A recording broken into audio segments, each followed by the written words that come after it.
Welcome everyone to episode 115 of Raw Sport. My name is Ahmad Elhawli. We are back with another episode with a very different episode today. A young talent emerging in the heavyweight division, Mr. Pryce Taylor. Welcome to the show. How you doing? Thank you for having me. My utmost pleasure, Pryce. Let's get started a bit with about yourself and your backstory. Yeah, okay. Just basically,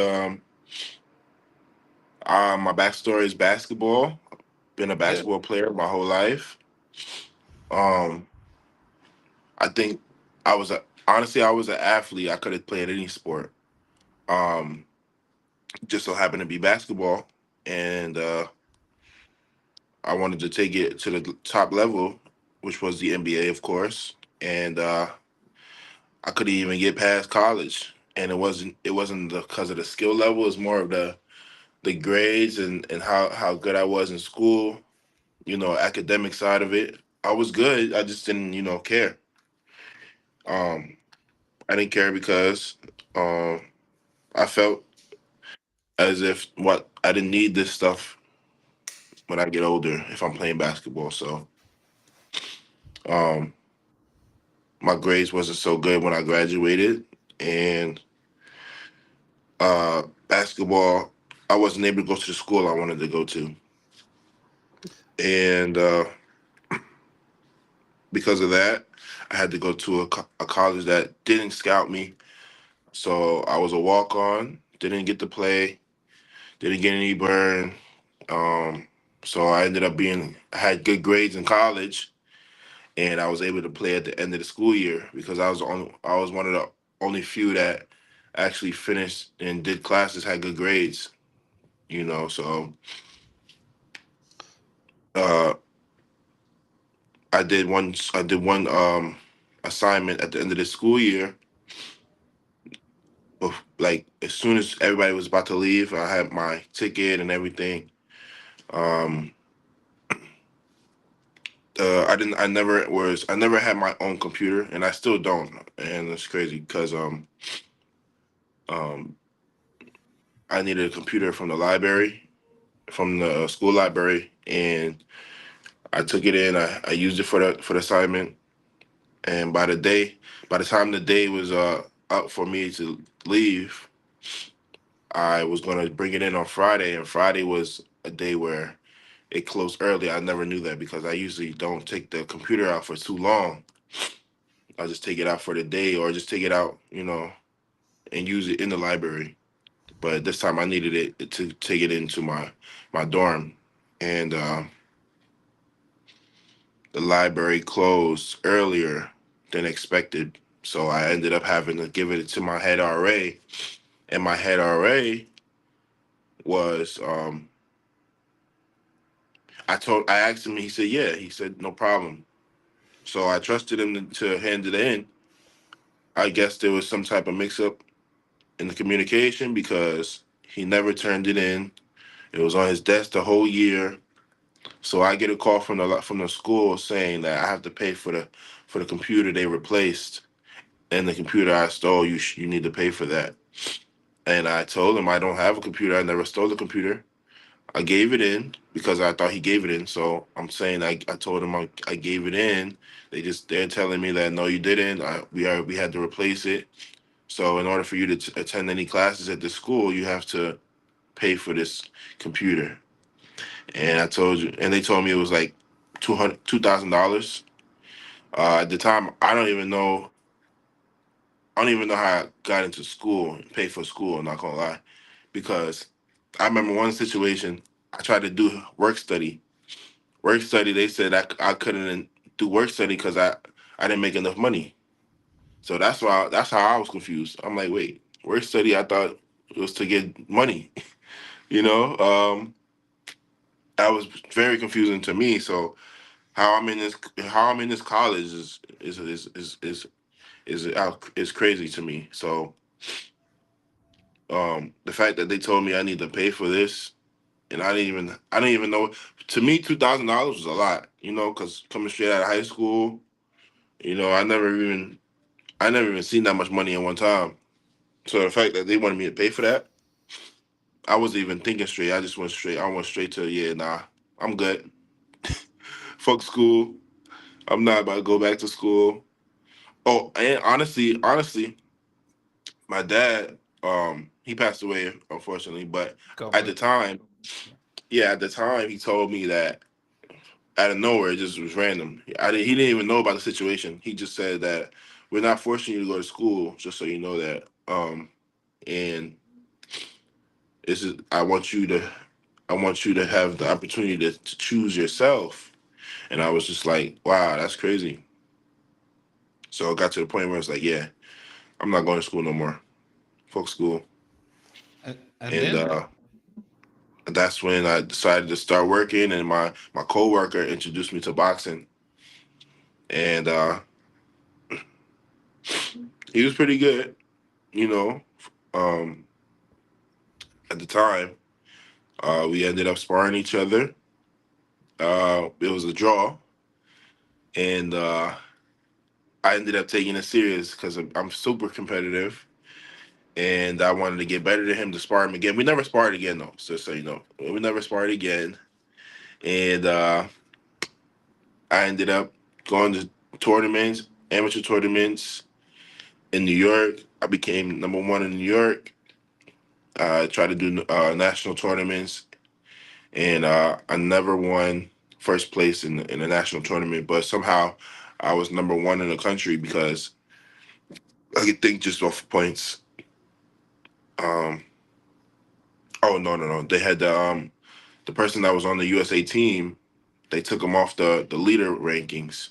They put him off. They just had him off the leader rankings because I think they didn't want the number one fighters at the time or people that were in the USA team on the USA team to compete in national tournaments, I guess. So I ended up being number one in the country. Um, but to me, technically, I was number two. But it didn't matter. On paper, it says number one, so I ran with it. awesome. uh, Yeah, yeah. and How did you find that transition from basketball to boxing? no, yeah, my coworker, he was so we worked together at this internship. It was a paid internship that taught us how to um, make resumes, use the computer, learn how to communicate with people like how I'm doing. I think that's why helped me learn how to talk and do interviews honestly. But also we always had to introduce ourselves and tell everybody what was our dreams, what would we be in 10 years. uh I was the one that said I'll be in the NBA, and he was the one that said that he would be a boxer. And he and I asked him what gym does he go to, and he showed me to the gym I go to now, Cops and Kids. Yeah. And what happened was I did that for a couple days, couple weeks. My sister ended up meeting one of her friends, her guy friends. He was a boxer. She introduced me to him by accident. He had a coach. He introduced me to his coach. I started training with him for a little bit. It's the gym called Gleason's. Trained with him for a little bit. I had the money. Gleason's was very expensive at the time. I don't know what about now because I left that, you know. But I took a while for me to leave because I like the training. I like the sparring. I was beating people up. So at Gleason's, I did like at least 4 months, maybe five, before I left. And the rent was like, or just the monthly fees was $200. World Thank God I didn't have famous, that. world famous uh, Gleason's boxing gym now. It's a world famous iconic gym, the Gleason's. Yeah, no, yeah. Yeah. Back then it was I think it was they weren't charging people as much because it's a boxing gym. But boxing gyms don't usually charge people because they know everybody. But now they had to make it into a business. Yeah, I remember like just to make a boxing gym, it's very hard because everybody wants to get in for free. You Absolutely. know, especially when they know you, um, and they have kids that that want to start boxing. They know you. I know how it is. I understand. But honestly, if I had to pay for boxing, I would not be a boxer. Wow. Who was the one fighter that you looked up to before you entered the Um, sport? I didn't really look up to him. I just seen him as a competition and someone I had to take out. Who? At the time was Klitschko. Wow. Yeah, Klitschko. Um, the I think there was the younger brother. The younger brother. Vladimir. Yeah.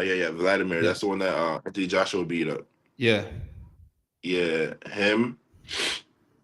And then I started looking up to Deontay Wilder, Anthony Joshua, um, Luis Ortiz, King Kong. Um, Tyson Fury he stopped boxing at the time. He wasn't boxing, so I didn't get to Yeah. really look up to him before I got good enough to even think of beating him. You know, so Yeah. Yeah. it got to once he came back, I was already in the mindset I could beat anybody. I What's was already good at. yeah? What's your biggest inspiration to continue to fight? Boxing is a very hard sport. What keeps you going? What motivates you? Just my competitiveness. I think my competitiveness is on a different level. It's like you know how when you lose, right, and you know to quit, and it's just over. It's just like me. If I lose, you got to beat me 100 times straight. Yeah. You know what I'm saying? Maybe even more. I'm gonna keep trying to fight and beat you. So I'm never gonna back down, What's no the matter end how many goal times. here? What is the end goal here, Price? Where do you want to The be end in goal, 5 years? yeah. No, yeah, the end goal. I don't have a. My goal is not like regular boxers, how they want to just retire early. They want it for the money. I don't want it for the money, but I want money. I want Of course. money, Of but course. I also like to fight. Yeah. So for me, I feel like my end goal is gonna be. I'm gonna be in this game for a while, for a long time. I think I might. I'm saying 60 years old. I might get near 60 years old in boxing as a boxer. If you can't take me out, why leave? I think it's um, gonna get like as long as I'm staying in shape and eating right. I don't smoke. I don't drink. I don't really party like that unless I'm with my friends. And even when I do party, I'm really not partying. I'm just dancing. I'm not having fun. I'm not doing no drugs. I think as long as I'm in the gym, staying healthy, I yeah. can I can live I can live forever. Saturday, the 26th of July. What does this fight mean to you? Um, it's a regular fight to me. Uh, I feel like it'll open up doors though. It'll open up doors because that guy is considered a good journeyman, someone that I have to Robert get Sims. past. You find Robert Sims. Yeah. Yeah. Robert Sim is a journeyman that I have to get past. Yeah. I got past one and I got him out of there fourth round. Hmm. People didn't think I'd stop him, because he's very tough. He was. I'm not gonna lie, he's very tough. I just knew what I had to do when I seen him. If I seen a certain way, if I like, when to look for. If you like, for me, I look for their feet. I look at their hips, because Yeah. if their hips aren't if they're not walking anymore, then they're rocked. Some people can't see if someone's rocked. Yeah. It's Yeah. hard. Yeah. But me, I can see. I can tell right away. Some people hide it very well, Yeah. like me. So I You're know what to look fighting. for. You're fighting on a pretty big card. That some classify her as the goat of women's boxing. Clarissa Shields is the main event. What does that mean to you personally? Um, it's definitely motivating for me to get my main event. Get my main event happening in Brooklyn, New York. I need that. just to see the atmosphere and how the crowd looks, how much people are in the seats. Yeah, yeah, yeah. Just seeing, just watching everybody watching you is Absolutely. amazing. How have things changed for you since signing with the Salida Promotions? Because Yeah, no, Dimitri's been in the it, game for a long time. He's built a bit of a stable. How has that yeah, helped you no, personally? yeah. He helped me a lot with just keeping me active monthly, I'd say. Um, I think that's the best thing for me because if I'm not getting hurt, why am I stopping? Why am I Yeah. chilling? Why am I taking my time? I need to move. Um, I need to be 20-0 as soon as possible. Even maybe even 15-0. I think that would just my style as a heavyweight is gonna help me, move me and get the fights I need as a heavyweight contender. Wow. Price, lastly from me, any predictions for Saturday night I say